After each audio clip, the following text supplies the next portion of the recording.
tuloy yung nakaligtas itong si Belle dahil sakto ngang palabas siya sa naturang bar, kargar-garga ng lalaking hindi naman niya kilala. Sakto naman na nasa daanan sila Tyrone at itong kanyang inang si Roselle sapagkat hinahabol nila itong si Malu, subalit hindi na nila ito naabutan.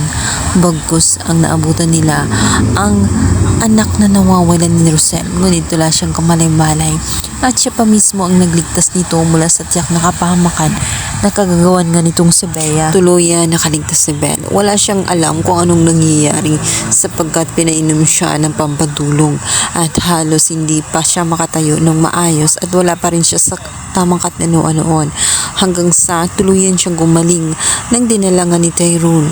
Si Tyrone naman ay muntik na ngang matsugi dahil nga sa lalaki. Mabuti na lamang at andon si Madam Jacinta at to the rescue agad, kaya naman natakasan nila ang masamang lalaki at agad na report sa mga kapulisan.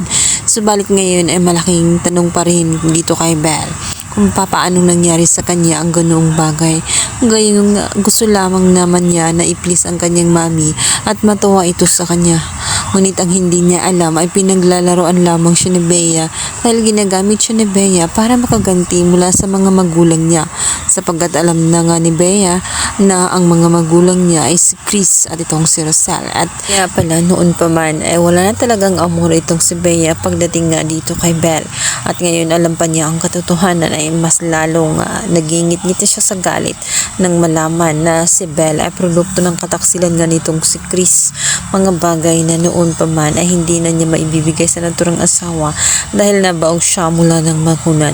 Ngayon ay inis na inis siya sa mga nangyayari, lalong nagdadagan ang pagkagalit niya dito nga kay Roselle. Bilang banda, dahil sa kagustuhan nga ni Belle na malaman kung ano nga bang nangyari sa kanya, buhat ng sumama siya sa kanyang ina na naroon sa bar.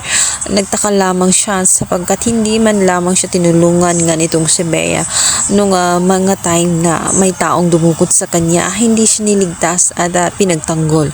Ngunit isang lalaki ang makapagsabi sa kanya na nakita niya mismo itong si Belle na karga-karga ng naturang lalaki at hinayaan umano ni Bea na gawin ang bagay na iyon dahil baga kilala ni Bea ang naturang lalaki at siya pa ang nag-utos dito.